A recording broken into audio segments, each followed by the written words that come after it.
how many times I fixed this thing. There's just no real way to...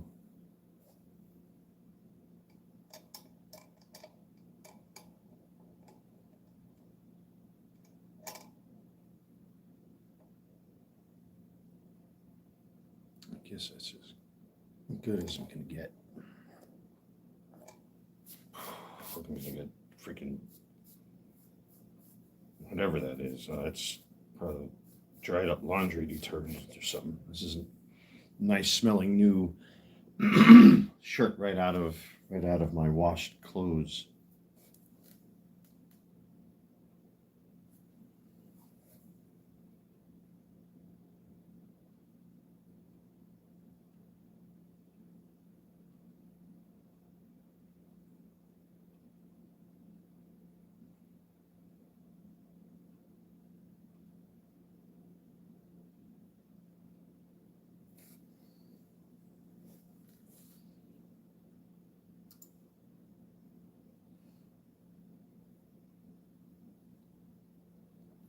Well, at least I figured out why my computer was starting up so slowly. At last.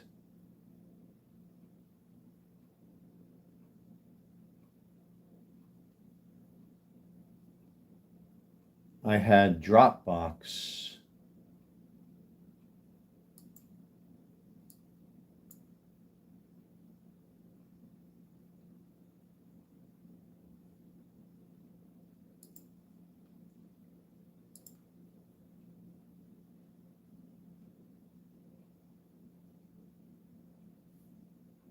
Okay, that should be good right there. Forgive me, folks. I'm still haven't even started to eat yet. This is leftover stuff I made for me and my neighbor last night, which I got a whole plate of it. Welcome to this morning's live stream, everybody. If you're new to the channel, don't forget to subscribe and hit that like button. Already we have our first asshole in the chat of the day, which has been nuked, of course. It's going to happen. Welcome to the world of the internet. But I'm not going to focus on certain things and certain people in this live stream because this is going to be a pretty serious topic. Pretty serious topic.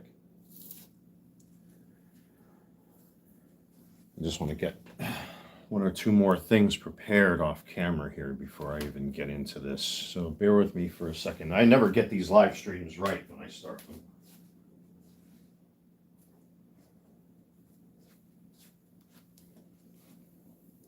So, but again, like I said, you know, you're always going to have the one or two internet morons that are going to come into live streams or, you know, and that exactly like what you just saw right there is a perfect example of you know, morons that live in this world that just are completely out of their minds, but the good guy always pays the price for it.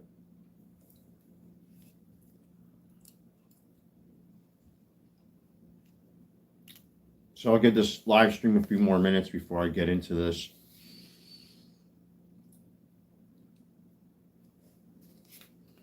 You know, because there are a couple things I want to start off with before I get into this topic.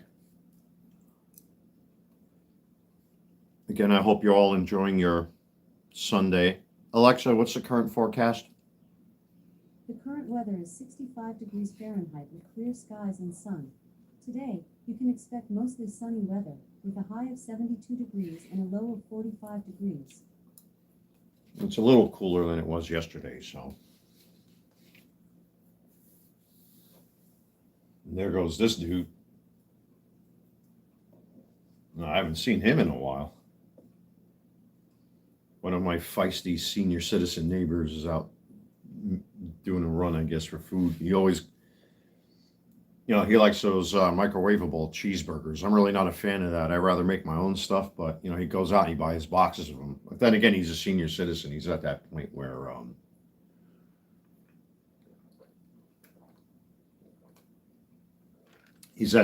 he doesn't have to give a damn. You know what I mean? I don't know if that's Ukrainian or Russian, but I don't speak any other language but English. Sorry.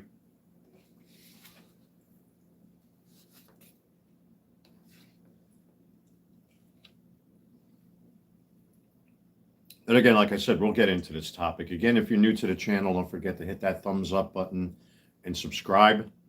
And check out my eBay store, the Carolina Collector 001. The link is pinned in the chat. I did finally list about 20 new sports cards last night at my eBay store. And I still have a bunch more to go. I'm going to do some of that probably after I'm all settled in and get this live stream over with. And I'm probably just going to go sit outside because it seems like it's going to be a nice day and I kind of need to unwind a little bit. And I definitely need to get outside and get some fresh air in my lungs. To you German and Polish folks out there, you probably would think that this was Spätzle, which is like egg noodles and stuff. It's not. It's shells with elbows and butter with salt, pepper, onion and garlic powder and mushrooms. It's really good.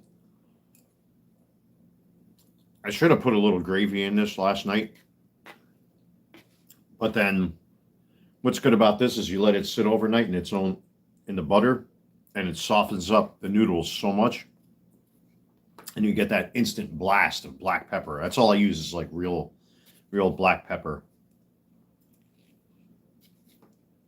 And it really plays with your senses because if you use the Himalayan rock salt has such a tart flavor to it. And then the onion and garlic powder, you get doses of each with this. At least that's the way I make it. So sorry if I'm boring you watching me eat breakfast.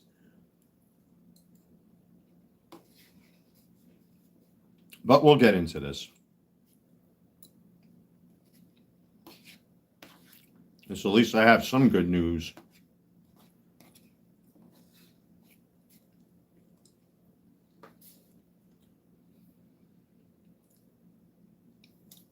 So I guess I can start talking. I mean, I can always eat that as I live stream. Well, first off, good morning, everybody. If you're here on the East Coast, if you're across the pond, good afternoon.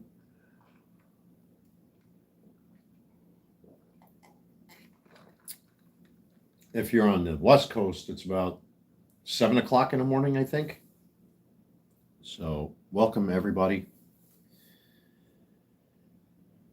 Well, let me get the pleasantries out of the way. Welcome to this live stream. If you're new to the channel, don't forget to subscribe and hit that thumbs up button. Also, check out my eBay store. The link is in the chat. And click on that. It'll take you right to my eBay store. I finally started listing some sports cards yesterday. I think there are about 20 new ones that are up there that are available for sale. I still have a whole bunch to go.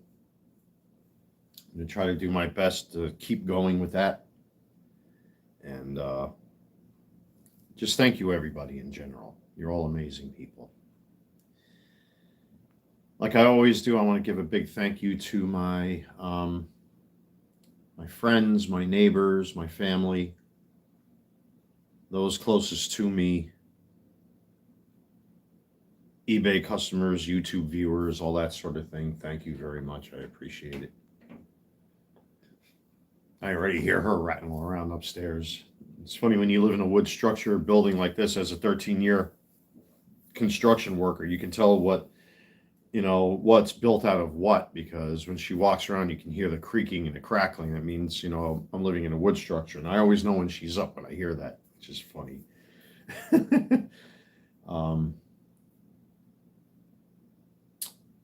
But anyway, yeah, thank you, everybody. Now, what's this now?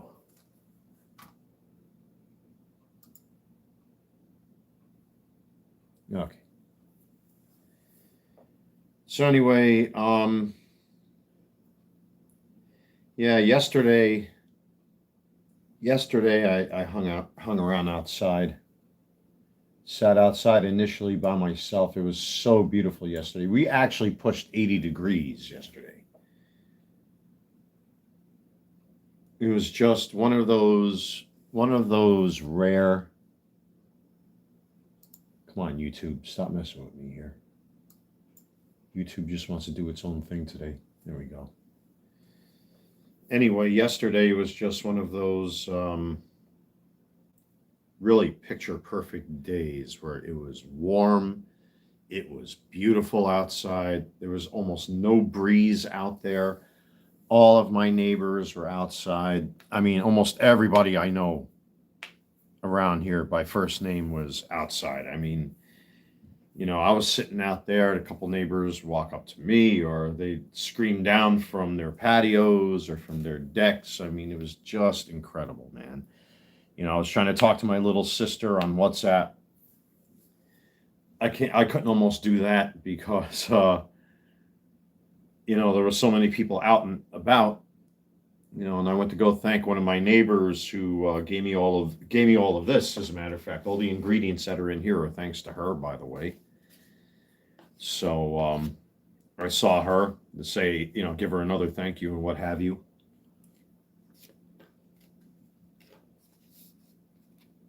But everybody that I know around here was outside, and that was cool. You had kids running around.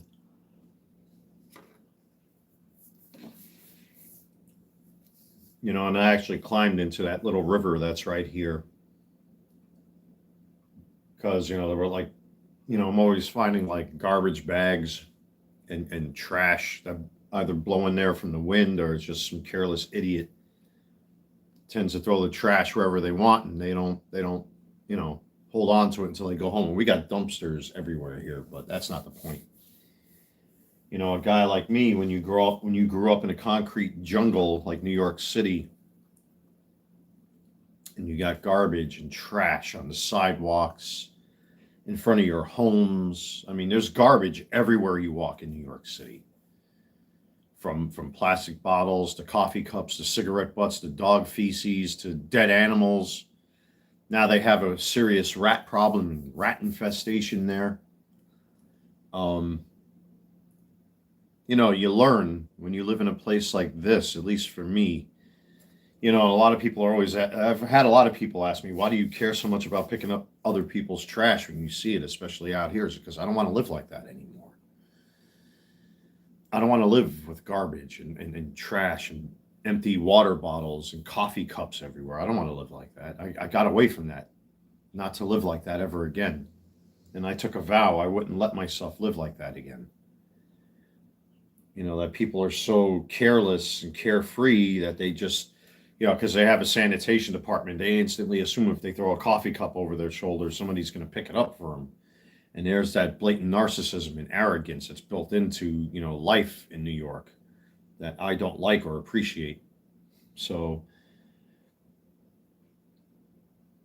I pulled out a baby stroller out of there one time, but on the other side, in front of my other neighbor's apartment there, and it was a baby stroller, and I'm like, oh my God, I hope nothing bad's over there. And I look, it was just a baby stroller. Like, thank God, And then the other day, I fished out two bicycles that were clearly stolen, which I'll get into that story in a little bit.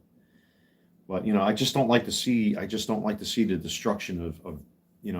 I'm not one of these tree hugging nature crazy people or anything like that. But when you have a beautiful place to live, love it and respect it, man. Take care of it. I mean, nurture it, massage it. And I climbed down there and pulled out these two bikes and brought them to the dumpster.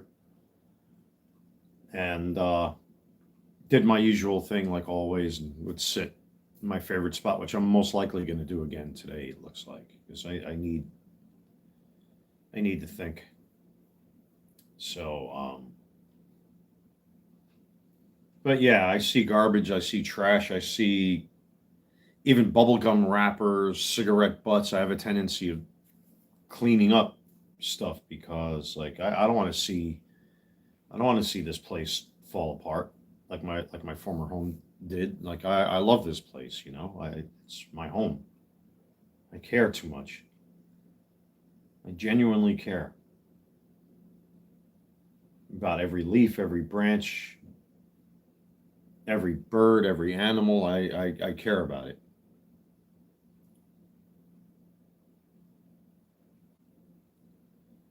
So that's probably what I'm going to do today. Go sit outside. I might get some cards listed first before I do that because I've really fallen behind.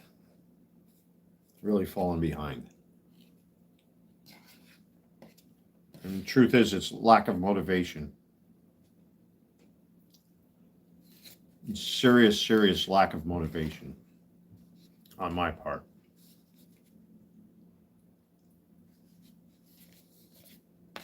And I'll be quite honest with you, after I had that big blowout sale at my eBay store, in truth, business is not good. Business has really not been all that great. And I'm not making the kind of money that I would like to because I poured a lot of my personal finances into running this business, and I'm getting emails about liquidating the business, or there's a name for it in legal terms, where you can actually avoid all the fees and all that stuff and taxes and whatnot. If you decide to shut your business down, you can do it through LegalZoom, which everything I've done was through LegalZoom, and I'm considering it because unlike last year, this year's been very difficult. I've had some good bouts of sports card sales, but I'm not making the kind of money I would like to make off of my sports cards. Then again, recently, because of a lot of stuff, I really haven't found the motivation to keep up with myself by listing as many cards as I know I'm capable of. But I don't know. I have that to consider. And I have until the end of the year to do that. So I still got some time if I'll file the paperwork or not. I don't know. I really don't have to be an LLC to sell on eBay. I did that just to cover my ass legally because, with a lot of nonsense in this world, you got people that will come after you.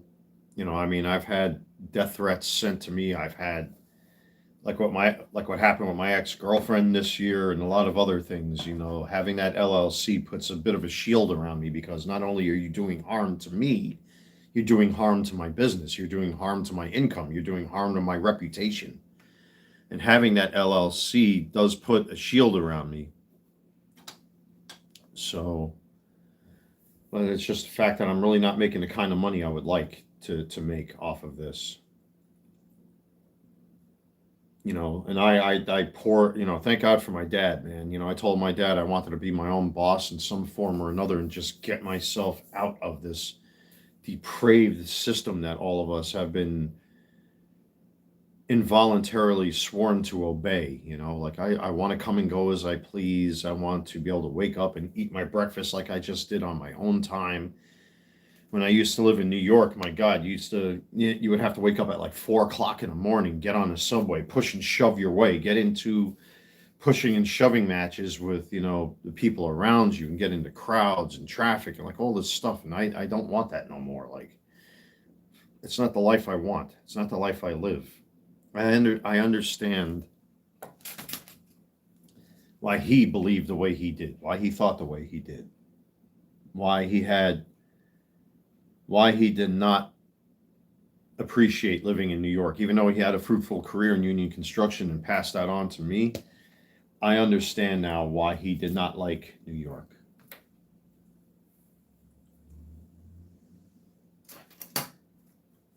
So,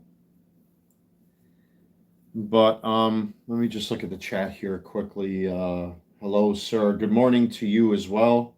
How are you? But, one of the things that he really instilled into me was to not end up like the way he did, because when things got bad, when it had to be around the time I transitioned from junior high school to high school is when a lot of problems were happening in the union. In his particular union, there were 3 plumbing unions in New York City at that time, and there was just no work, and millions of dollars of pension money disappeared. That man cleaned bars, restaurants, he cleaned toilets, swept and mopped floors. He did odd jobs. What this man did to make sure that we were fed and that the bills are paid, I know it took a toll on him too. It took a real toll on him that he was, like with myself in a lot of ways, a victim of the outside world and a victim of circumstance. He didn't ask to lose, at that time, lose his career. He didn't ask to lose his job. He didn't ask to have to get food stamps for us. He didn't ask to have to sit on the phone for hours. I mean, now the way the system is, everything's all automated. You could do it on your phone and all that kind of stuff. But back then, he had the wall mounted phone with the curly Q cable to it, and you would sit there and just call and call and call and call to get unemployment benefits and things like that. I mean, what that man went through for us.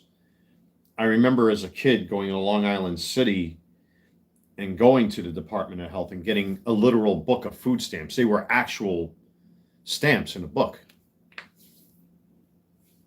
And, it was awful. And I watched him go through that. And being the oldest of the three, I understood what was happening, even at a young age. Unfortunately, I was forced to grow up very quickly and very involuntarily. I was forced to grow up a little too quick. So, please don't spam my chat. I'm going to ask you not to spam my chat.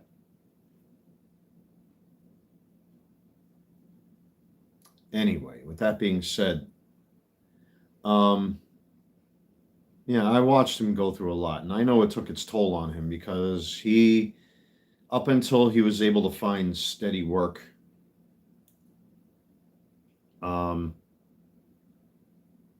he fell into a real bad depression and started going on a top up quite a bit. And he was one of those men, even like myself too, who had a lot of pride. He loved construction. He absolutely loved it. Like my dad was a creature of habit. He loved steak. He was a meat eater. He never caved to societal trends. He hated the internet, even though he had a computer. He hated the internet. He didn't like technology. He hated modern phones. Like he was just old school.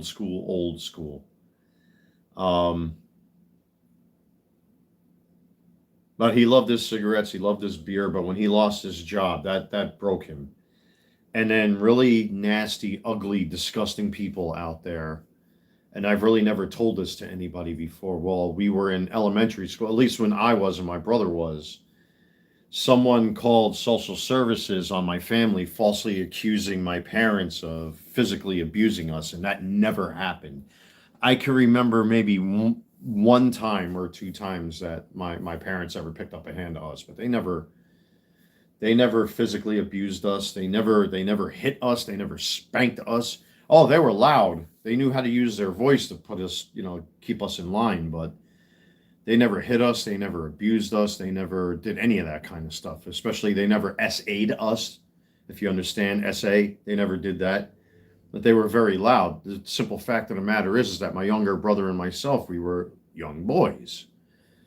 And we used to beat the piss out of each other. We roughhoused each other. We always did. It's funny because I got photos after my dad died of my brother and myself literally wrestling each other, holding each other. We were big, my brother and myself were big wrestling fans back then. Don't forget, you're talking about the days of Roddy Piper and Hulk Hogan, Andre the Giant, Junkyard Dog, Big Boss Man. We had the big rubber action figures and all that kind of stuff. So, we were just kids, roughhousing, and some piece of shit, whether it was from the school that we went to or one of our neighbors called social services on us, and they came to the door and they pulled us out of the apartment and examined us up and down. And, I was smart enough even then to say, no, my mommy and daddy never did anything. Me and my brother, we like to play. We always fight. We always wrestle. My mommy and daddy never did anything to us. That took a toll on him and my mother as well. I mean, I really think that took a huge toll on the both of them, as a matter of fact. I know they weren't the same from that point on, because when you have when you have filthy, disgusting, jealous, nosy scumbags like that, people don't realize that actions like that can really take a toll on somebody, especially when you know you're innocent. I've experienced this many times in my life, even recently, which I've discussed here on the channel, what my ex-girlfriend did to me. I never hit her, never abused her, never SA'd her, none of that stuff. But she accused me of all this stuff, and I was forced to sit in jail for 4 days, and I had to fight to clear my name. They pointed guns in my face here, the police, and I did nothing wrong. And with the kind of name and reputation that I have around here, you really think I'm going to really risk that sort of behavior when everybody around here knows who I am? I'm very self-conscious that way and very self-aware, and I had a fight, and I did so successfully. But it's taken its toll on me. Like it took its toll on my dad when he went through all of that stuff. He didn't ask to lose his career. There were many times he would go to Corpus Christi Parish and get food. Christmas was the hardest. And this is why I take the holidays so seriously, like Halloween, Christmas, New Year's, 4th of July. That man, as prideful as he was, I know he hated going to the church parish to get food for us. And when Christmas came, let me tell you, God bless my parents, including my mother, if she's watching this. They did what they could with what they had for us. And, being that we were kids, we didn't know any better. I, for one, was ungrateful because, there were certain things even I didn't understand that were happening and why we would have to go to a church to get toys and stuff. And they tried. They really, really, I give them so much credit that they tried, and I love them for that. And even as the older of the three, I took a brunt of a lot of anger that happened. Even though my parents always had this loud nuance about them, they really never had like the nuance like I have. I like to talk my way through things. I like to try to figure things out and be a little bit more grounded and patient with stuff. We all get frustrated, when you want to see things happen. But I was never really grateful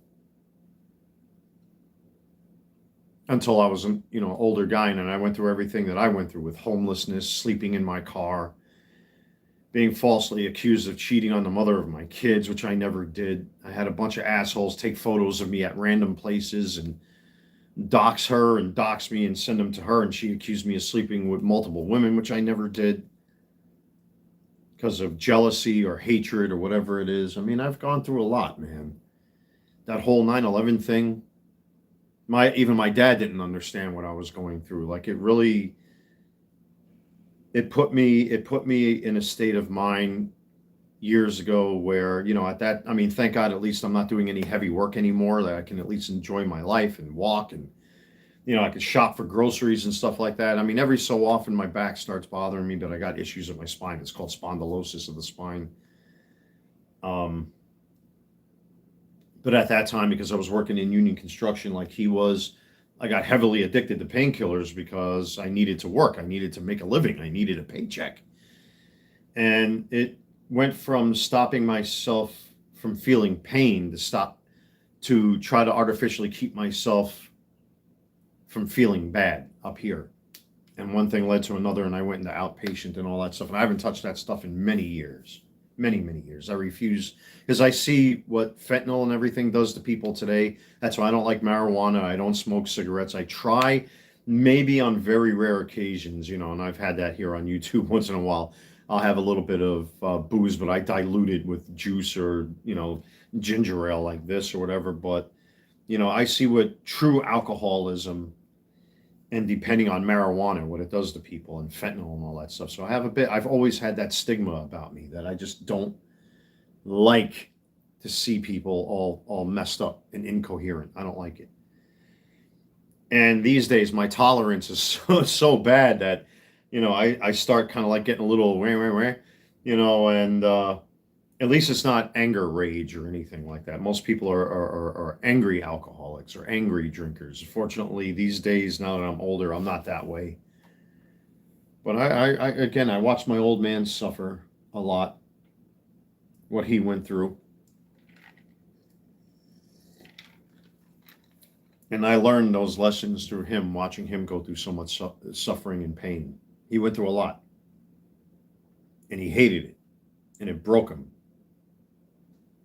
And it caused my parents to kind of like be at odds with each other from that point on. It was just a really, really awful period that, you know, you're living with somebody and you're just not gelling with them because of someone else's bullshit, and someone else did that to our family, and it broke my mother and my father. To this day I would still love to know who did it, but they were never the same. They were never the same. That happiness, I mean, yeah, things were rough when we were kids, but that coalescence evaporated as a result of that. They were never the same. And I know it broke my dad. I mean, up until I lost contact with him last year, not knowing how deathly ill he was, he used to cry for my mother. I mean, literal tears, that he genuinely loved my mom.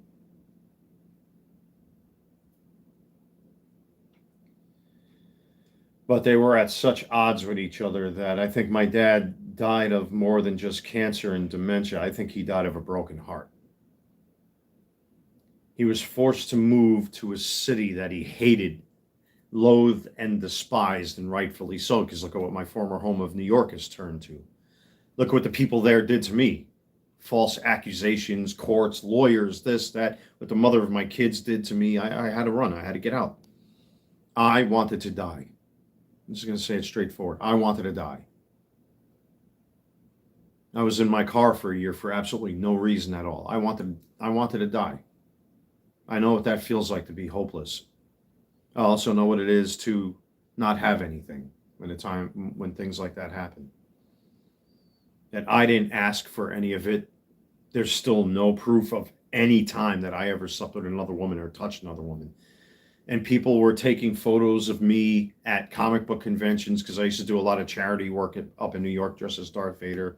We go to hospitals, we go to like New York Comic Con, we go to Big Apple Con, we go to Winter Con, and people actually took photos of me. Even if it wasn't during events like that, it would be like, you know, my friends' goth parties or whatever it would be. And I'd be standing next to their female friend or their girlfriend or their female cousin. We all take photos together, and they would isolate those photos and send them to her. And she would see that and instantly accuse me of cheating on her when I never did. You can imagine what that's like, being guilty of nothing.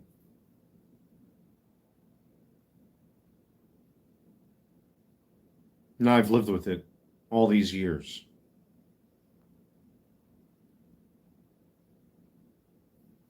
And I slept in my car for a year. Let me tell you, homelessness is by far the most, you don't want to be alive anymore. If you have a brain like mine, well educated,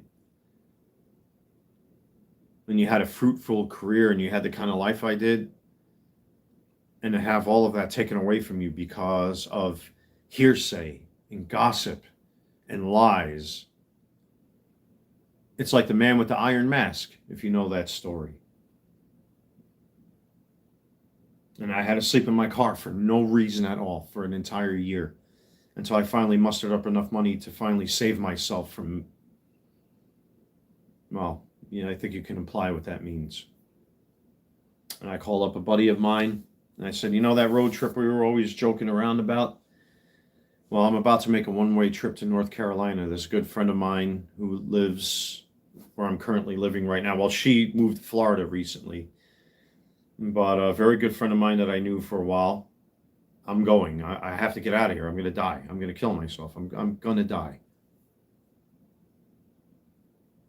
I'm going to die. I can't live like this. I can't live in my car like this. I can't do this. This is not my life. I didn't work all my life and fight for the things I have to end up like this. I have to go. And that's exactly what I did. Picked up and moved here the first time.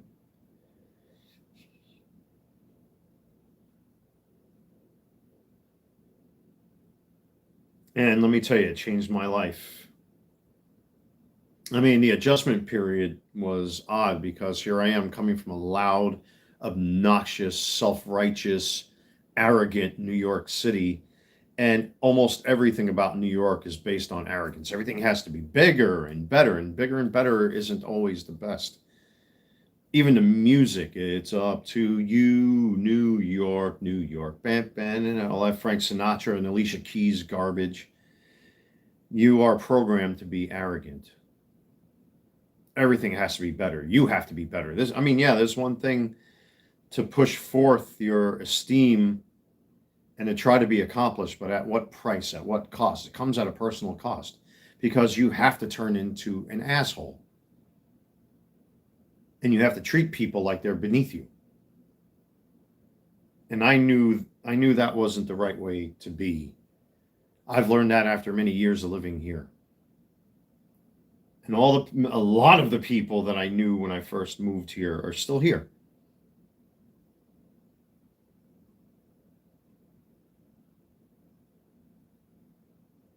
I think North Carolina has really changed me for the better, but it's taken a lot of time to get me to this point where I'm at now, you know? But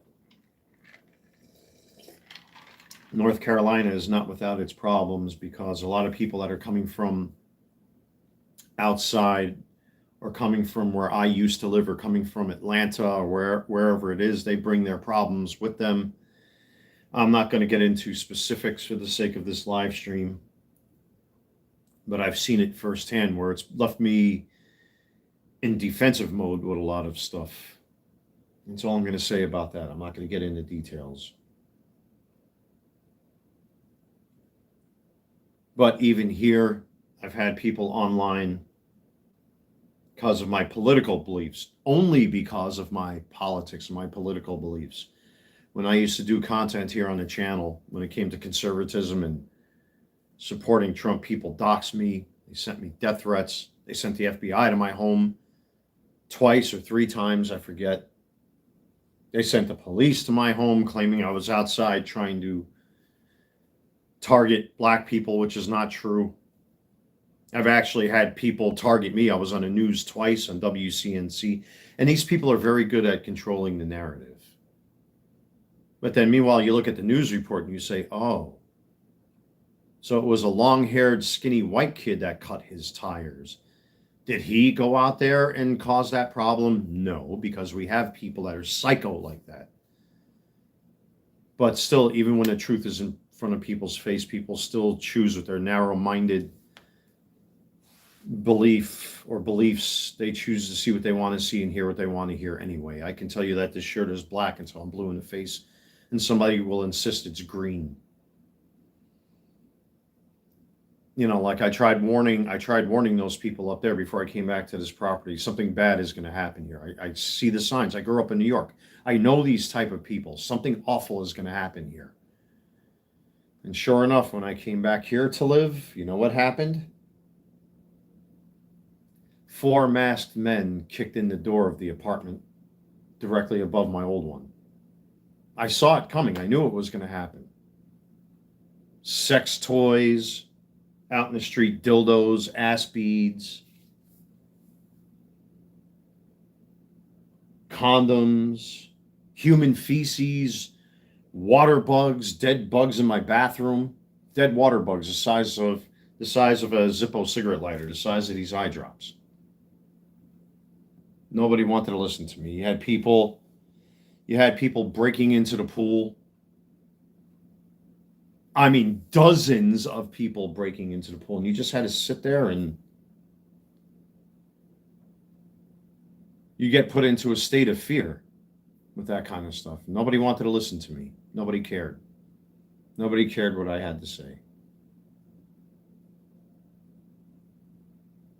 All those people cared about was their precious reputation, what the ratings look like online or whatever it is. Instead of fixing the problem, they just treated me like I was a piece of garbage, and that's like what happened with a lot of the charity stuff I used to do in New York. You know, when I volunteered with these costume groups like the 501st Legion. Shh, keep quiet. Don't talk about that. Don't put it on social media because we get free concert tickets. we get free stadium tickets to go watch all these, go watch the Yankees, go watch the Mets, the New York Cosmos, the Brooklyn Cyclones, or whatever it is. Shh, stop talking about these problems. And then of course you get attacked for speaking your mind and doing the right thing, that you can see and identify something's not right. And to this day, the same people are still coming after me today. When I had the grief counselor here from my local police department mention very specific names to me, it was the same people that have been attacking me all these years, falsely accusing me of shooting guns on my wall. It's been a proven fact a long time ago. I don't own firearms. That narrative has been buried for years, even recently, with certain things I'm not going to get into. But I run a business out of my home in North Carolina, and I've got a copy of the Pocket Constitution right here. Actually, I have 2 copies. The Second Amendment shall not be infringed upon. And here in North Carolina, and this is a legal statute, that you have the right to carry and bear arms and engage in what is known as lethal force in your home, in your business, and or your vehicle. That's a fact. That's a legal fact. And a lot of the time I've had to be on the defensive because I've genuinely feared for my safety with people, what they've done to me. Like being sucker punched in a Walmart for wanting to go food shopping. And you know what those people did? They had me go back there and dress up as Freddy Krueger for Halloween. Because I know a lot of the people in there, I give them hugs, high fives. Some of the ladies will give me a peck on the cheek.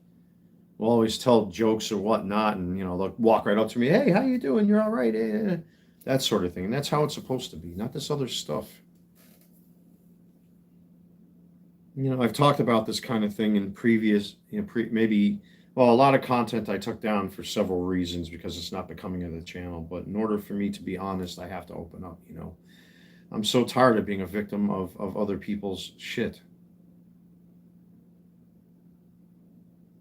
I'm tired of being a victim of other people's bad behavior and nonsense. My dad knew it even then when he was alive.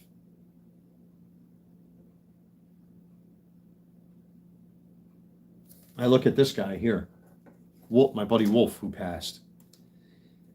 I really took the time to get to know him because he was unlike any other person I've ever met. He was just a genuinely nice person. He had a rough background. He had a lot of rough things and bad things happen with him, but he was very naive because he came from an Indian reservation and didn't really understand the outside world too much. And I appreciate my roots. I mean, I wear a Germanic symbolism or Norse symbolism around my neck. And him and I got along very well. But it got to a point where he, I believe, was so misunderstood that nobody fucking took the time to know him. I got to know him. I listened to him. And that's the problem. Everybody wants to judge. Listen to somebody and get to know them. And I heard him. And he tried to hurt himself. Because he felt like he was being stepped on, walked on. Nobody wanted to understand him. Nobody tried to understand him. He was probably, like with myself, one of the most misunderstood human beings I ever knew. And I had to stop him from doing something very awful to himself twice. And while he was alive, I mean, this is, American Indian stuff here, and I don't understand the meaning behind this. He told me what all this was. I still don't remember, but he left this here with me along with a flag, and he took this right off his neck and gave it to me. This crucifix. I cooked for him, and I introduced him to a whole bunch of stuff, and then around the time when my father died, that's when my ex-girlfriend pulled that stunt on me like she did. Well, I was falsely accused of doing all these things to her. And of course, all of it as you know, if you've been watching the channel, was all unfounded and untrue. And I had to go to New York to my father's funeral. I come back a few weeks later, he dies. Man that I had sitting right there on he would sit there or he would sit there next to me. I had him here in my apartment. I actually had one of the last photos I took of him when he was here in my apartment. One of the days that he was talking about to himself. And he came here to me. He didn't go anywhere else. He came here to see me.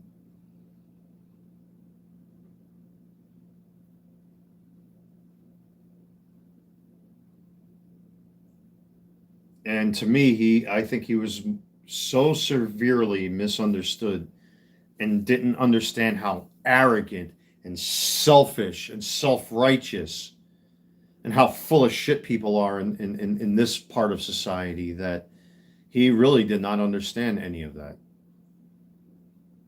And I watched him unravel right in front of my face. When he sat down and I cooked him a plate of spaghetti with tomato sauce and all the trimmings and whatnot. He's like, in his accent that he had this really southwestern accent.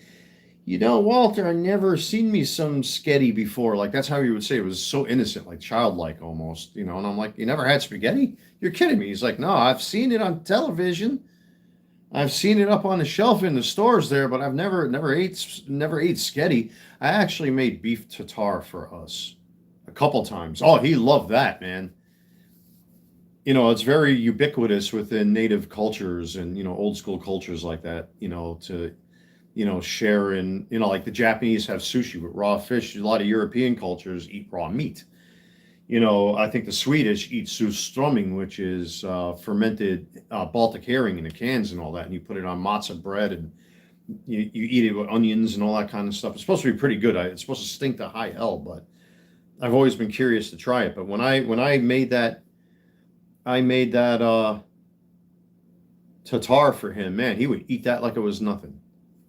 And he's like, my people used to make something very almost like that with buffalo meat and horse meat and cow meat. And I can't do his accent, but I can hear his voice in my head with him talking. Like, he loved that stuff, man. And he opened up. When you take the time to get to know people instead of default judging them, sit down with them and talk to them and see who they are. Just because you see a thing happening in front of you doesn't mean it is what it is. You have to understand the circumstances behind what led up to a thing like that. And for me, when Wolf would come to my home, the man was broken, just like my dad. I know that look in people's face. I have myself up on my TV screen right here, watching the chat, watching myself.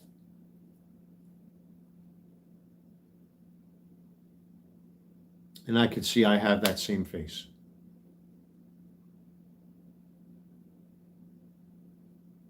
I look at my own face and I can see it. I've got that face now too.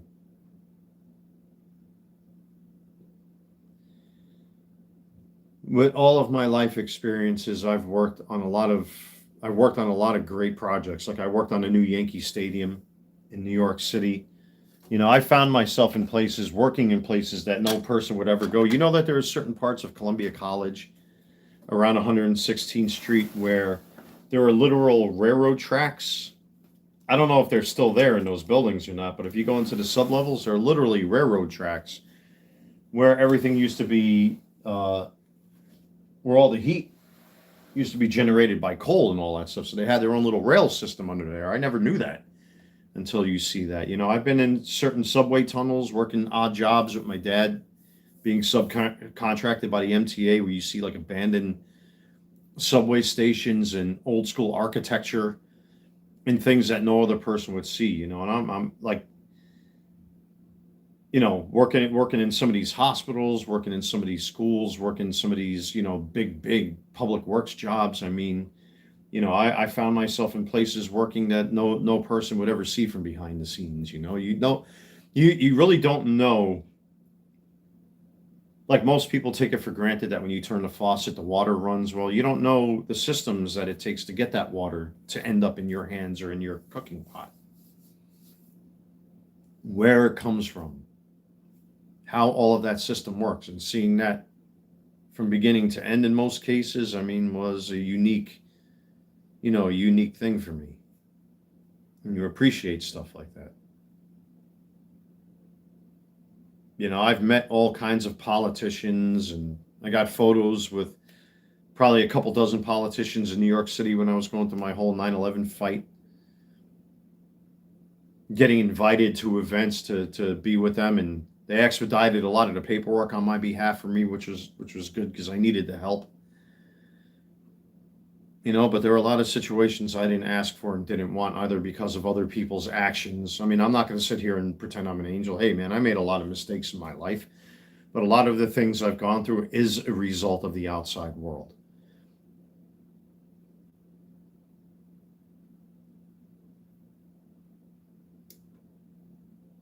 And after a while, you get tired of it all. Before I lost contact with my dad, and even the time before Rob died, or Wolf, well, his real name is Robert. His English name is Robert Hummel. We all called him Wolf.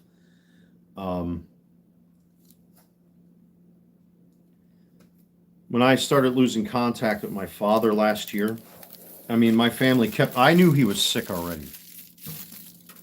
I already knew he was sick. Like, you can't really fool me. It gets to a point where it's like, you can't lie to me anymore. I clearly feel and see something is off with my father. You can't lie anymore.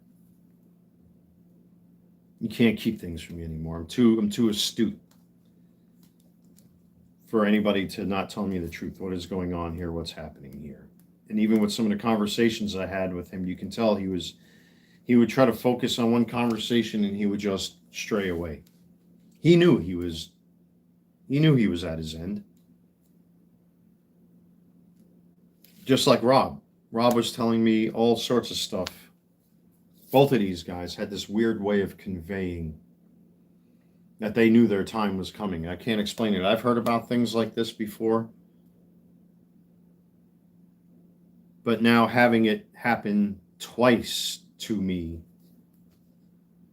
with not just my father, but with this guy,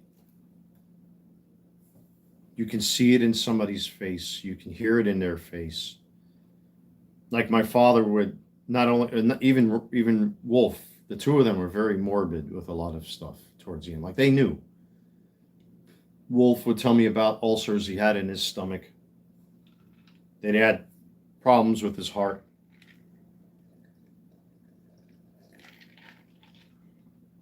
My dad would have very hard difficulty speaking. He would be like, I don't know.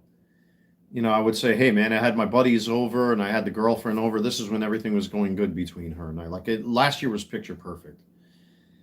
And I'd say, man, I had a whole bunch of steaks and we all put money together, or I shopped for everything. The guys brought me beer and brought stuff over and I cooked for everybody. I don't know. And he would just wander off. And you can hear him getting frustrated because he was fighting himself to speak, because whatever was going on with his brain with this dementia stuff, I knew something was wrong. And then all of a sudden I lost contact with him. I called him several times. And at that time I was at odds with my mother because my family was trying to, in their own way, protect me from all of this stuff because I lived so far away from him that I didn't see it firsthand. And that's when I started getting the phone calls, the photos, and the videos in the summertime of this year, around May. My father died June 11th of this year. And Wolf died soon thereafter. I got to speak with my father on WhatsApp through my sister twice. I screen captured a couple of photos of him. Even then, I can see it with him that he didn't have much time left. Even when he was alive, with the conversations we had, he knew it was coming. Wolf knew it was coming. People, I guess, when they reach the end of their line, like you kind of know. I've heard stories about this. I've seen videos about this on YouTube. Even the late great George Carlin, who I'm a huge fan of, the comedian George Carlin, used to talk about this sort of thing where You know, like he even knew he was in his own way that his time was up.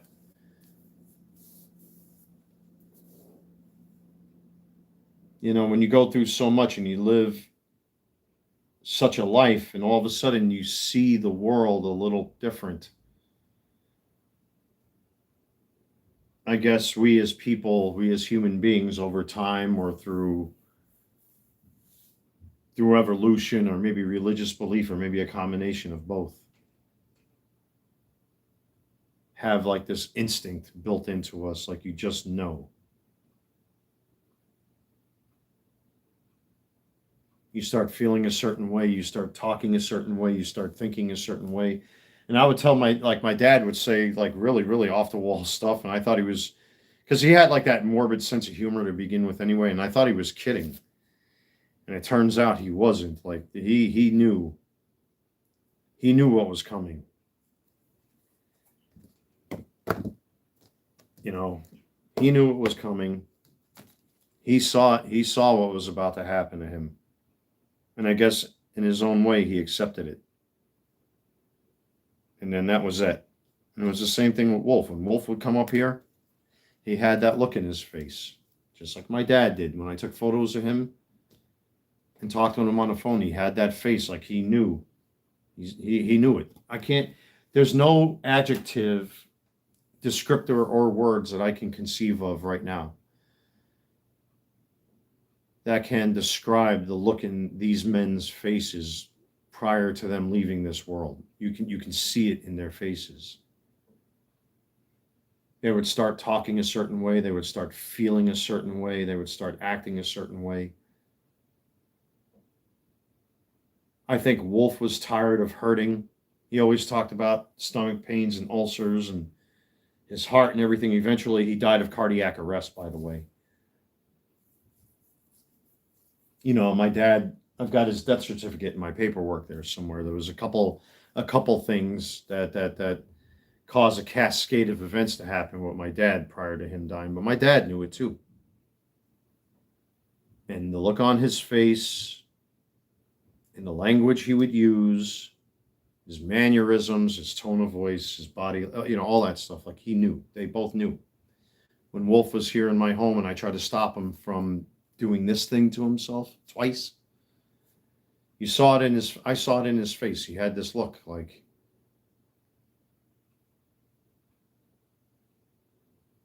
it wasn't exactly a blank stare. It was more like a hollow look. It was hollow. That's it. I guess that's the best way I can describe it. Like the look was hollow.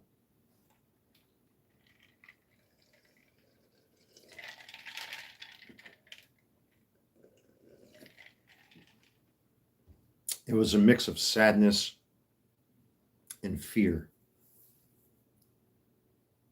It's the best way to describe it. I guess when a person knows it's their time, it's their time. And I know my dad, with all the pain and suffering that he went through in his life, not growing up with his dad, my granddad, my namesake. My grandfather died after he came home from the war when a shotgun accidentally discharged in his belly.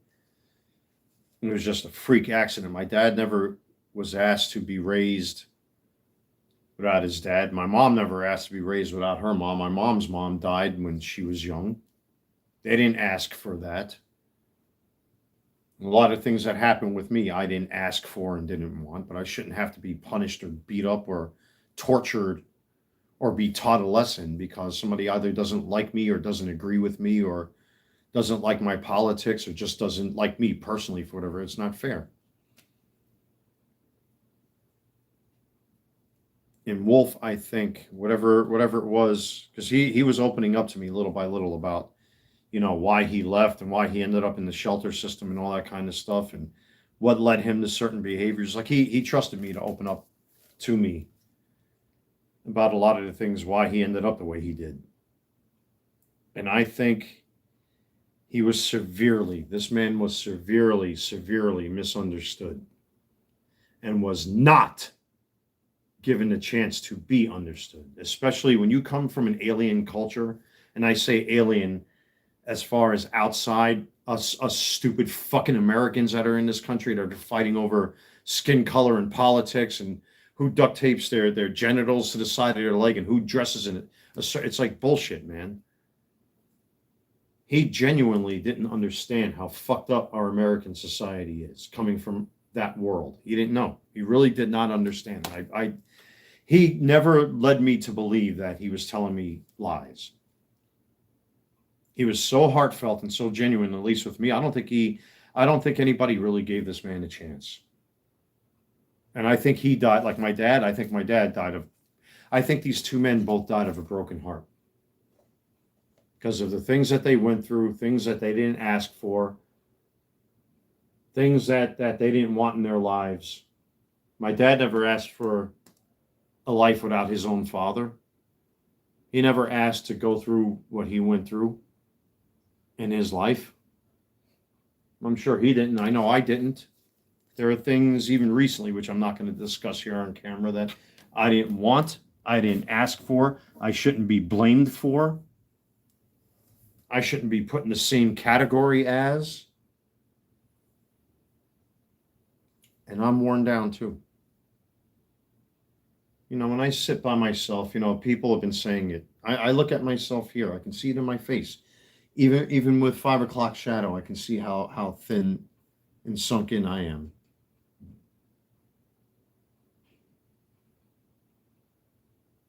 You start looking at the world a little differently after a while because you finally start to think, the world is really that cruel and filled with that much pain.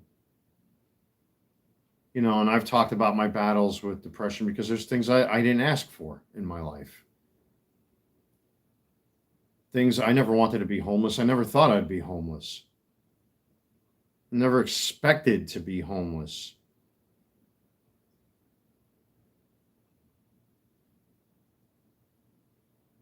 I never asked to be sucker punched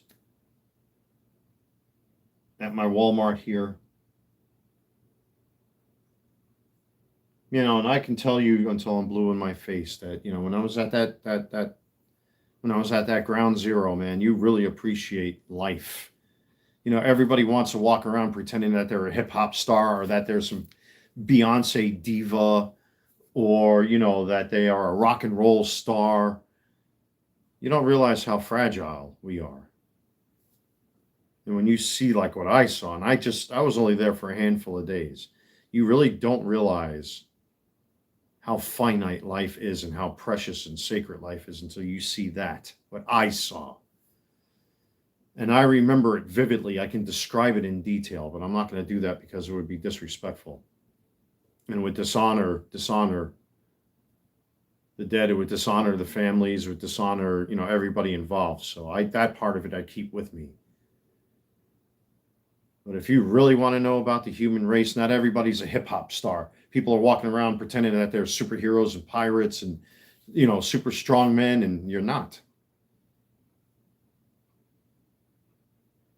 All this stuff with the race and sex and politics, and it's all a waste of time, man. It's bullshit. At this point in my life, I said enough is enough. I'm done. I'm done with all of that. But this world has been so programmed to accept and dish out cruelty. I almost expect it now. That's why yesterday was a small miracle. Yesterday was a very small miracle because everybody was happy. A lot of people are outside laughing, talking, joking. Of course, some people always be, rah, rah, rah, rah. That's just how some people are natured. It's not because, they're angry. It's just that's how they present themselves. People are outside enjoying the weather. I was sitting by the trees there. Like I said, I fished out a plastic bag out of the river there because I couldn't stand to see that. Because it's so pretty outside when you sit there and you get that sun beating down on you. There's nothing like it. And I'm losing myself. I got my music playing. I have one of my dad's What did I just do? Oh, right here. You know, I got a whole bunch of my dad's mass cards, these little guys right here, and I take my dad with me almost everywhere I go now. I got them in my pocket. I'll keep them in my jacket pocket, in my backpack. I always keep one of them with me. Take them with me everywhere I go.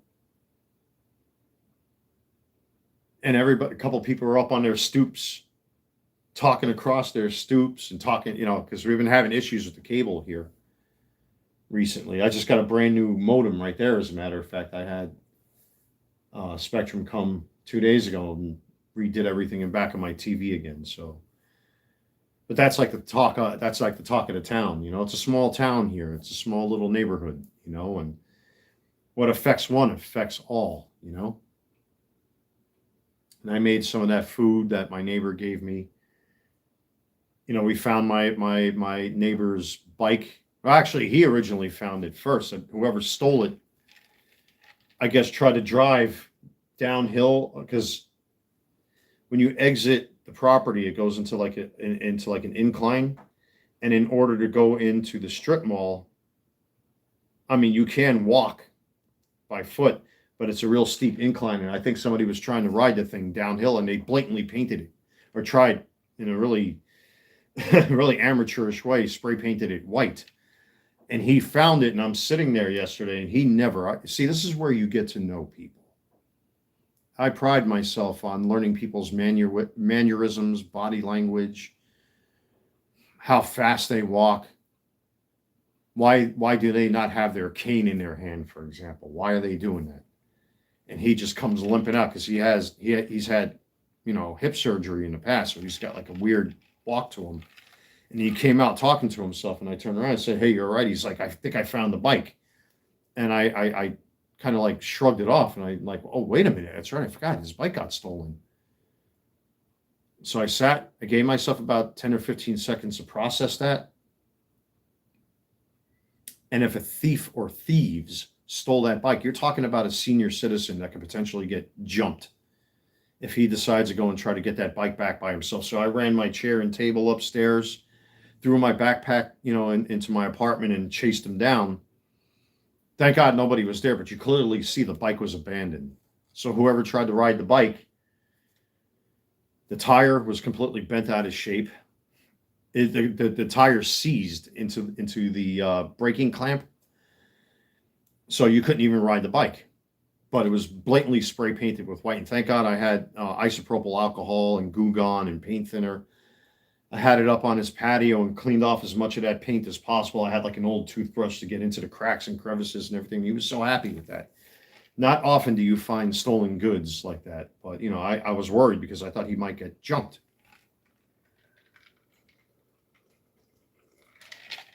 The point is that it goes to prove that when you take the time to get to know someone instead of default judging them, most of the time you may be right. You may be able to do something to help.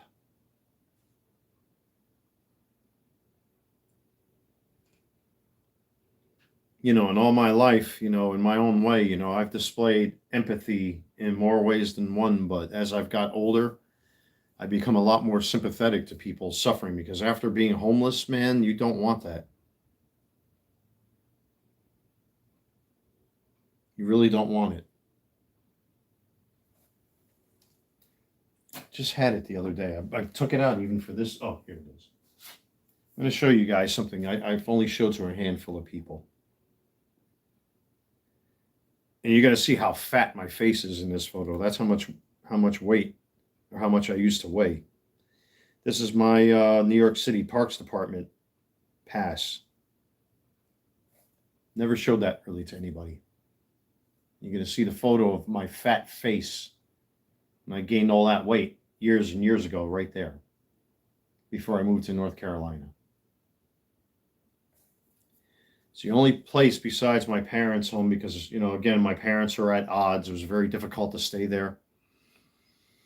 I did have a handful of friends that would let me sleep over a night here, a night there, let me shower, let me eat.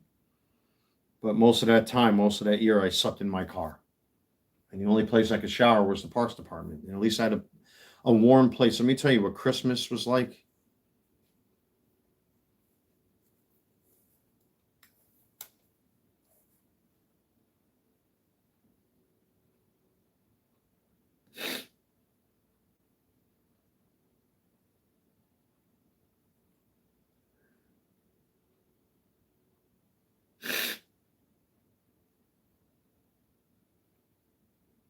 But Thanksgiving and Christmas and New Year's was like sleeping in my car.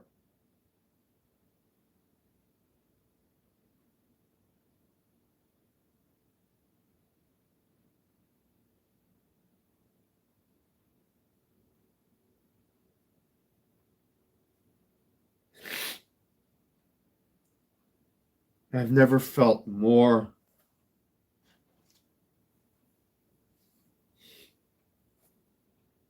sleeping in my car like that during Thanksgiving and Christmas and New Year's.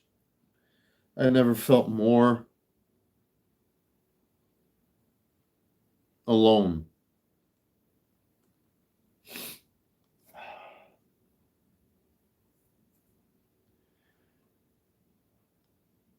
Seeing what I saw at that World Trade Center traumatized me.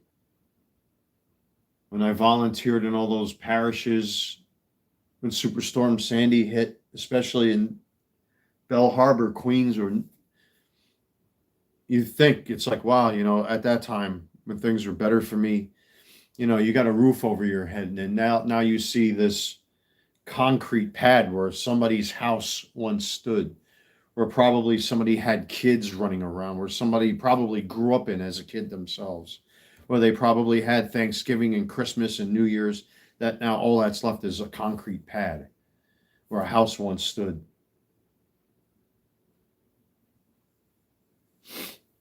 But sleeping in my car for Thanksgiving and New Year's and Christmas.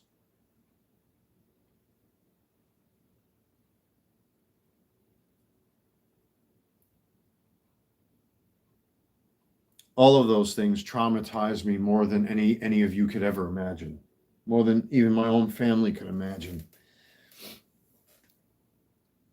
And at least like this, I have some control where I can talk about it. I've always had people telling me, don't talk about it. It's going to wake up demons in you. You got strong because you came out of it. Look at how you live. Look at what you do. Look at the people that love you now. But it's just, I can never wish that on somebody. The things that I've had to experience throughout my life. It's not fair. It's really not fair.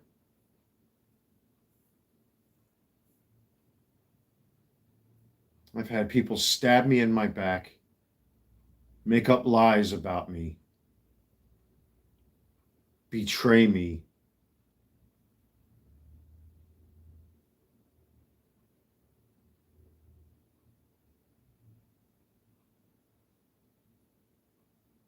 Been accused of being a fraud, a cheater, a liar, a racist.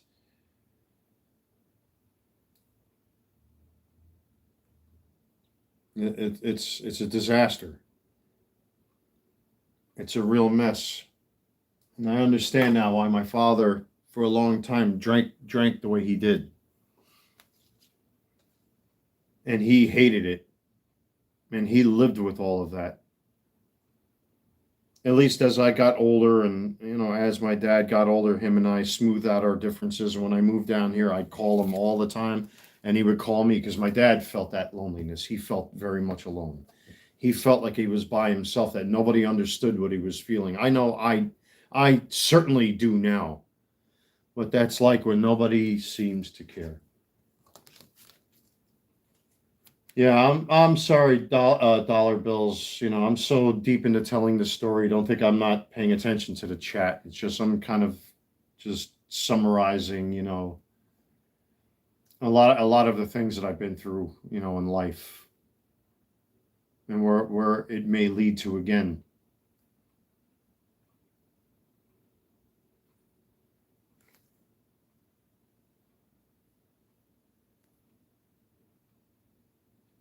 After a while, a person has enough of like being a punching bag.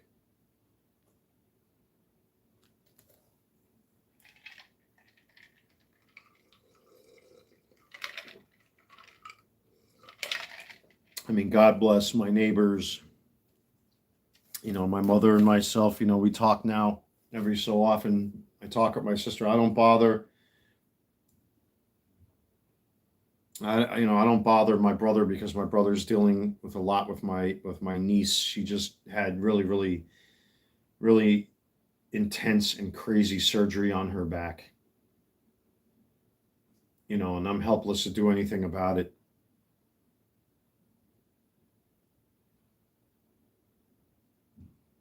But after a while, you start to feel something in you when you feel like all hope is lost. You feel like people don't want to understand you.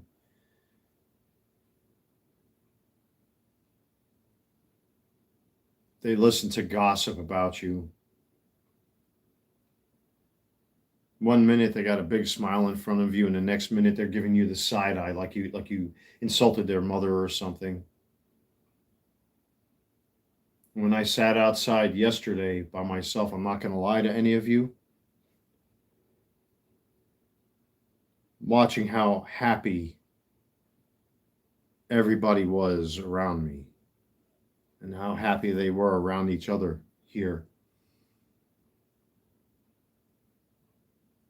And finding this man, like finding that bike was just, that was the icing on the cake. That was the cherry on top.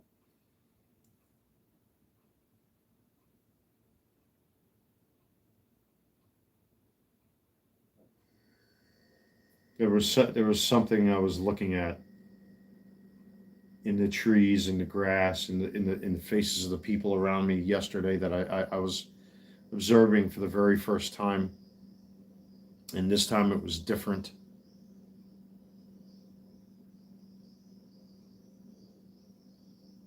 There are rare days like yesterday where everybody's happy and on the same page and enjoying life, and some people are more frisky than others as far as like the way they present themselves. It's just that's how some people communicate. But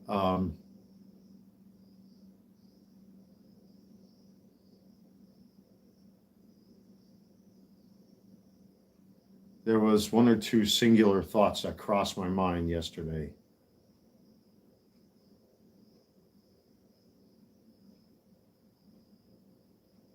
Where everything has come to a point in my life. Everything has come to an apex. This is the apex.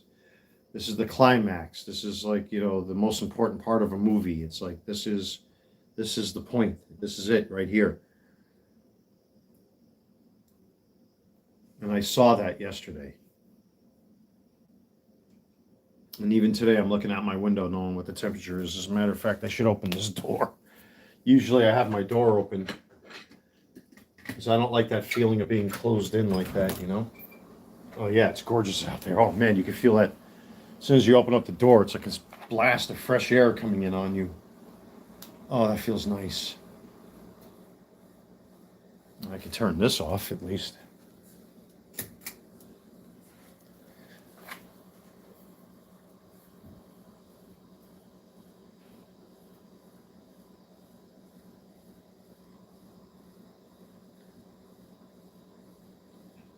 I've reached a certain point in my life a couple times where you start really questioning everything, right?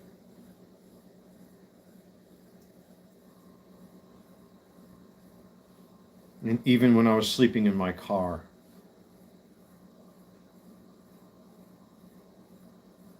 somehow I made it through, right?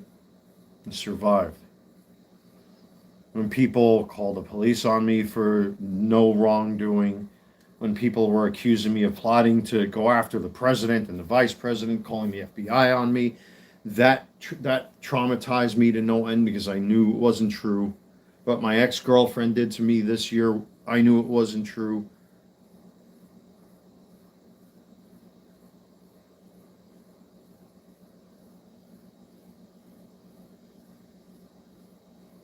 And then losing my dad and losing Wolf, it builds up. It builds up and it builds up and it builds up.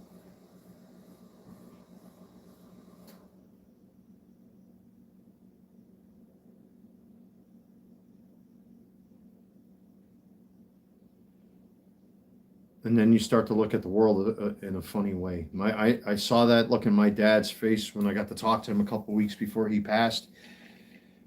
I hope he recognized me. I mean, I got screenshots of it.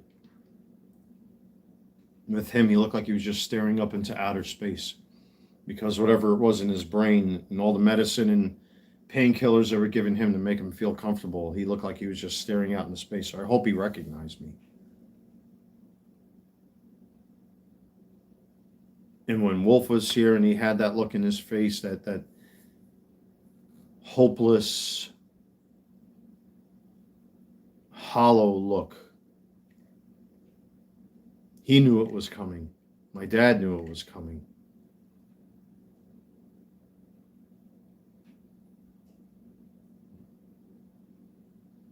That's one thing about human beings. We are remarkable creatures.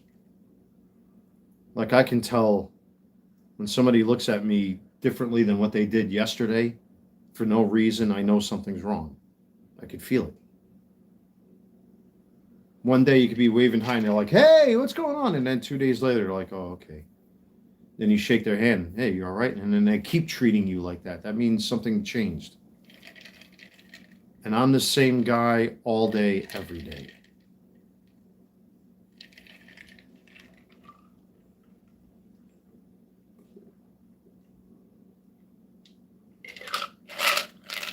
You can't do the right thing anymore. You know, I don't want to bring this up in this live stream, but it's like what happened here in Charlotte with that crazy man that was arrested 17 times. And he took the life of that young girl. There was a case recently now with a man who was arrested 77 times. I think it was in Chicago or someplace like that. I forget, or Minnesota or something like that. He was arrested 77 times and lit a woman on fire. And people sat there and did nothing. If I see a piece of trash on the floor, I pick it up. If I see a piece of trash on the grass, I pick it up. When 9/11 happened in New York, I'm not a firefighter or a construction worker or a police officer. I wanted to help. When Superstorm Sandy hit, I wanted to help.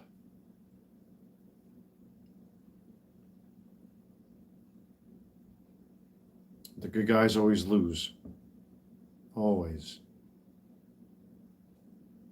I could be standing in a supermarket and have a woman standing in back of me, and some asshole who doesn't like me will take a picture and say, look, he's cheating. He's sleeping with a woman. Look, he's standing next to a woman. But that doesn't mean I'm with that woman. And this is the world we live in. And it's not fair. And it's not right. And I'm tired of it. I've been more tired of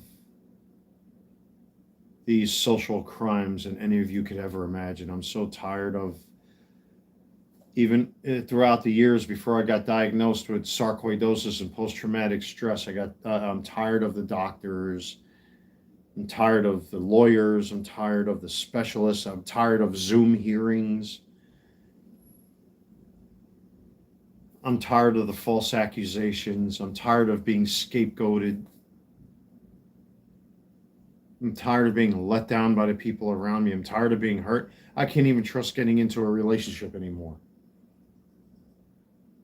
This latest episode, what happened with my ex, because I didn't bow to her demands, and she did this out of revenge to me. They had me thrown in jail for no reason. And I knew I was innocent, and I knew I didn't do anything wrong. The people around here know I did nothing wrong, and especially in the, where I live, everybody knows everybody around here. Somebody would have heard or saw something, and they all knew I did nothing wrong. One of my supposed best friends who I saw drive by in his work truck, you think he would stop by and talk?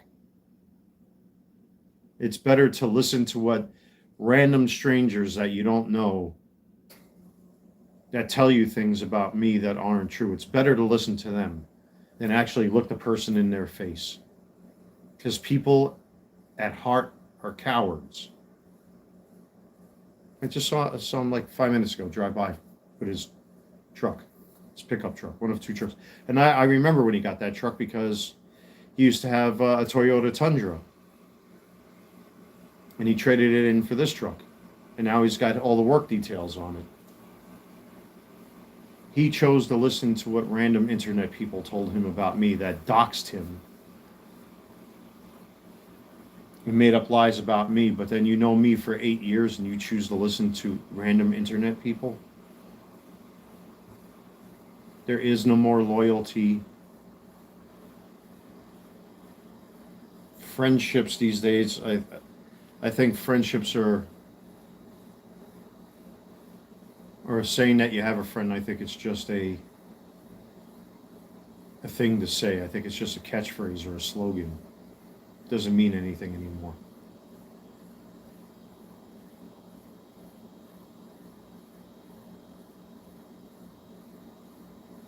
You can't have a good relationship with a woman because she'll try to hurt you if she doesn't get what she wants. And I'm so tired of being a victim of this world with all of this.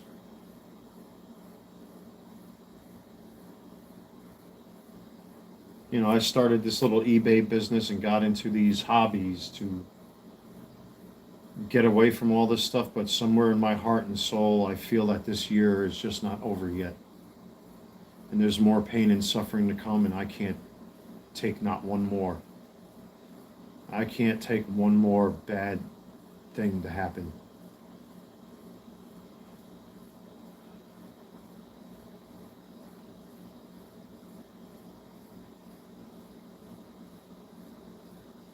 Especially when you do the right thing for somebody. I can't take one more bad thing to happen. It's Thanksgiving and Christmas. You think the world really cares?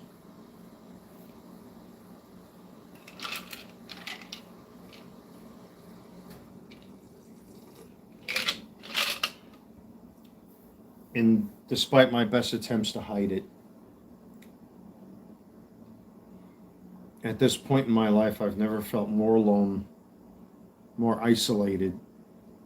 I feel like I have a giant target on my back.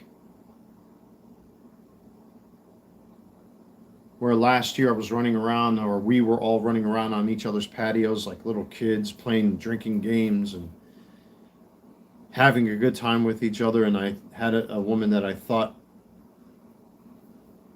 actually genuinely loved me, and she never did. To a best friend that I've known for nearly 10 years since I moved down here, who allowed himself to be coerced by internet people to believe them instead of me, to everything else I've experienced. And again, I feel like I have a target on my back.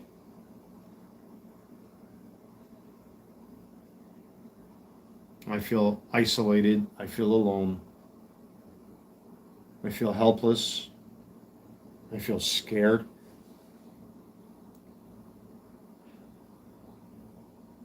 And I have a feeling like this pain and suffering is not over yet.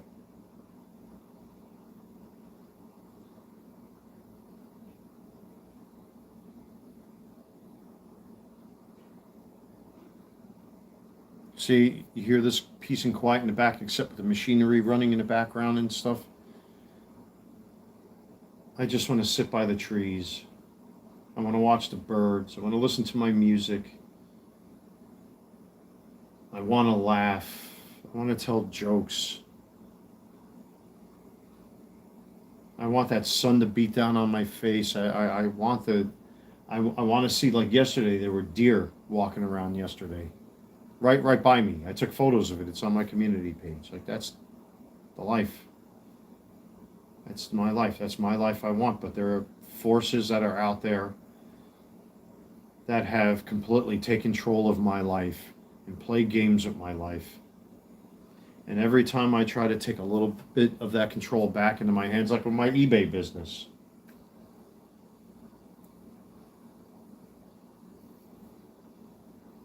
an albeit failing eBay business, from what I'm seeing.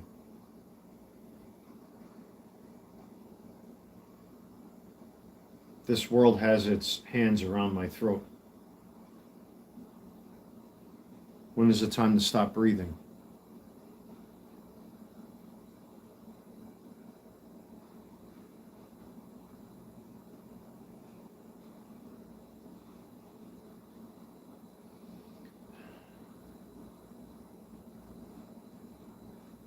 I can't begin to tell you,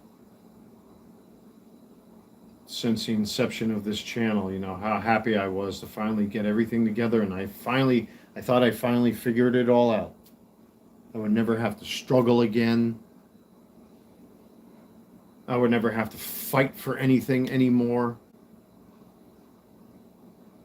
I wouldn't have to compete in bullshit human behavior like, who's got the better shoes, who's got the better sneakers, who wears the better hat, who's got the nicer jacket. He said that, she said that, you said that, we said gossip nonsense. He said that, she said that, you said that, I said that, we said. I thought I can get away from the violence of this world. I thought I can get away from violent people.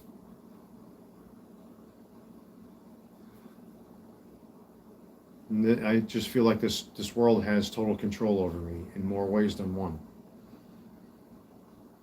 Man, last year was one of the most incredible years I ever had in my life. Besides the birth of my 2 kids.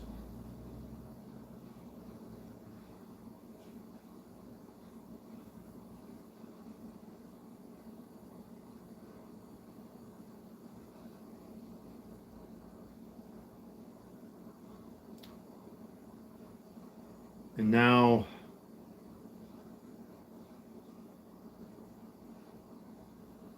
I got this thing building up inside me now that I feel that no one should ever feel.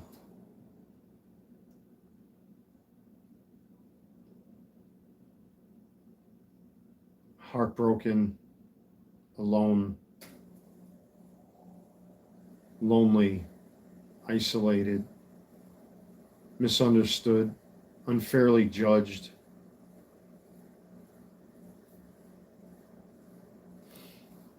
Been forced to go through almighty hell throughout my life. Being dragged to the court system, fighting for this World Trade Center fucking bullshit. Having to defend my name against multiple people who have just come after me again and again and again, like my ex this year.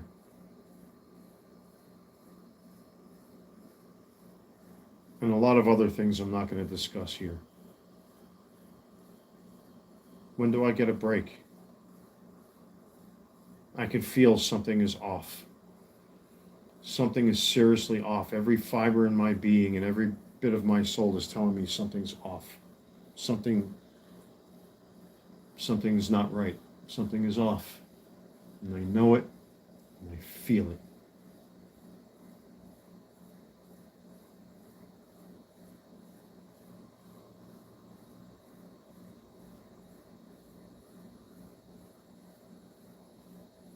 I've had multiple friends and neighbors of mine either come to my front door or text me or call me. Or I see them sitting outside and I walk up to them and approach them and get into real deep, heavy conversations about life. And my conversations are just not happy like they used to be. And there he goes again.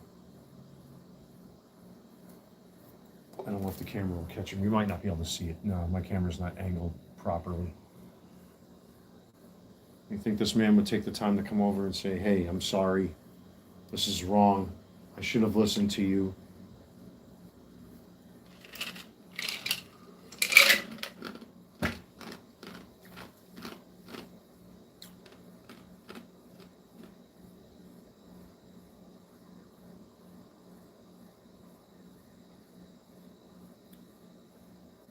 All I know is, ladies and gentlemen, I'm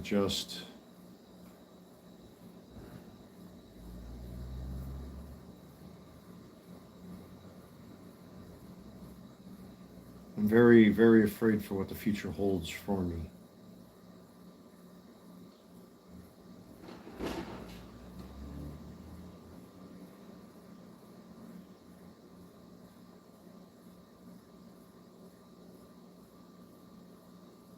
very afraid for what my future holds for me.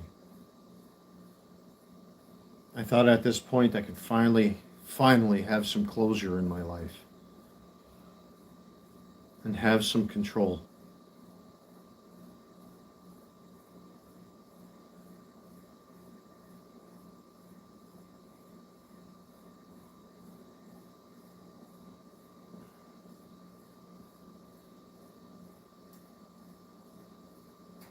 There's really not much more for me to say, ladies and gentlemen, except just live the best life you can.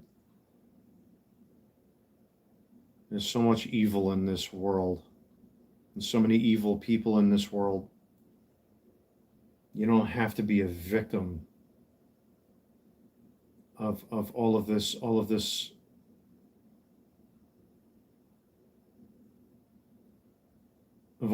nonsense, the politics, the hatred.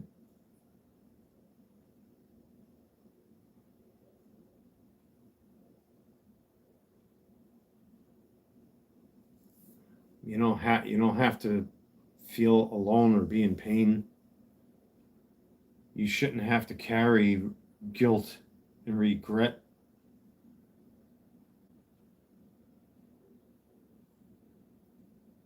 You should be rewarded for the good things you do and not put down and stepped on.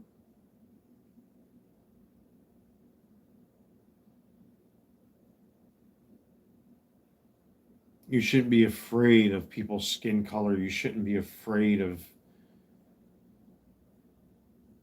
You shouldn't have to live in fear. And with all the things that I know I've been through in my life, I've quite frankly had enough of it all. I've had enough. I've really genuinely reached this point where I can't handle any more hurt or pain or disappointment anymore. And I just don't feel.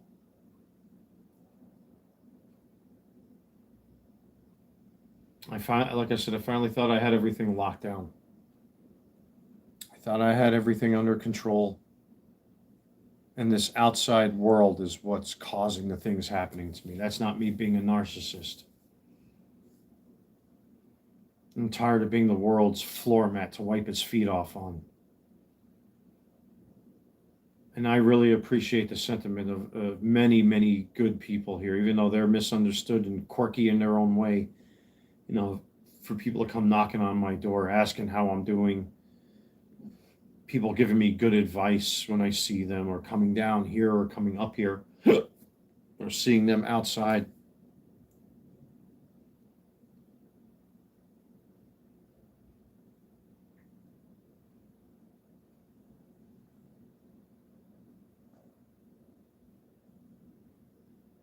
I've had enough of feeling this way.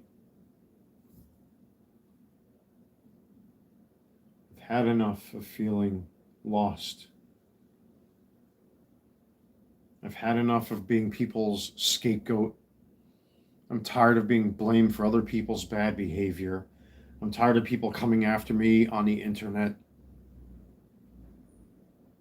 and trying to disrupt my life. What my ex did to me was the icing on the cake with that. I sat in a jail cell no bigger than my bedroom in a concrete steel cage for nothing.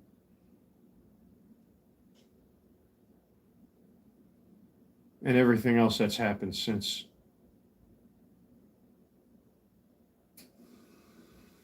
Not having my dad to talk to.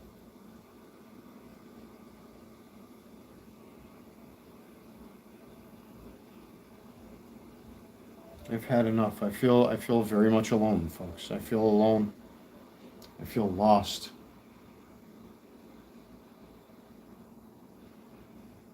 This year has just been a relentless freight train, a relentless torture chamber of horrors. I just want to break. I'm ready to snap. I'm very ready to snap. That's why today I'm going to have another plate of this stuff. I'm going to take a hot shower and go sit outside and try to enjoy what's left of this day.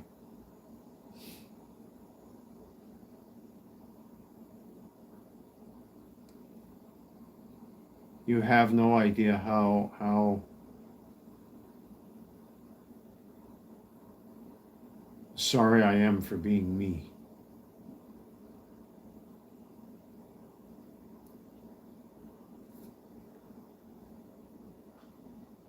I'm sorry I help people. I'm sorry I get myself in a line of fire to try to protect people that are in trouble. I'm sorry I care. I'm sorry I have friends. I mean, Jesus, even when I was with one of them Star Wars charity groups, people would get offended because, like, having jackets and hats like this, for example, all that 9/11 stuff, like people would isolate me and talk with me and leave them out. I mean, what am I supposed to do? Tell people to shut up and not talk to me? It was still fresh in everybody's minds, and people were curious, and people would isolate me at these events. And then there would be times I get emails from event organizers saying, can you come up there and do your Freddy Krueger or your Darth Vader thing? I'm like, well, what about the rest of the guys? Well, we just want you to come up there. I mean, what am I supposed to, what do I say to that? And people hated me because of that. And they still hate me because of that.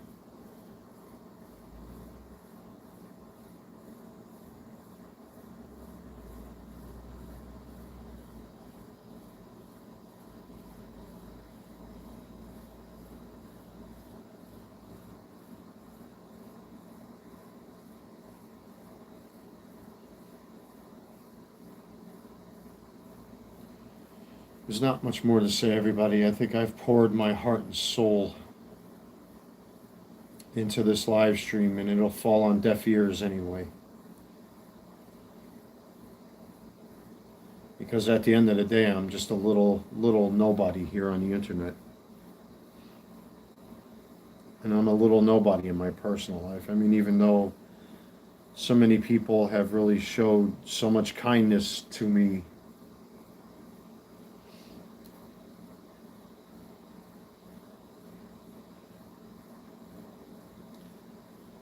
I feel very much alone in my life right now. Like, really alone. Very much alone. I feel very alone. I feel alone. I feel lost. I feel misunderstood. And worst of all, I feel hurt. And that's the truth. Even Robin Williams said, you can have all the riches in the world, you can have everything in the world, you can have all the fame and success, but at the end of the day, you just don't have anything. Don't have anything.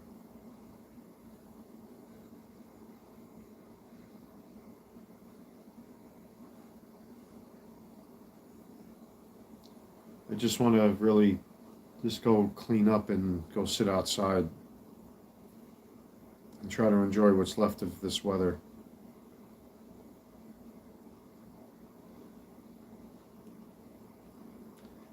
I hope you all have a fantastic weekend. And I'm sorry.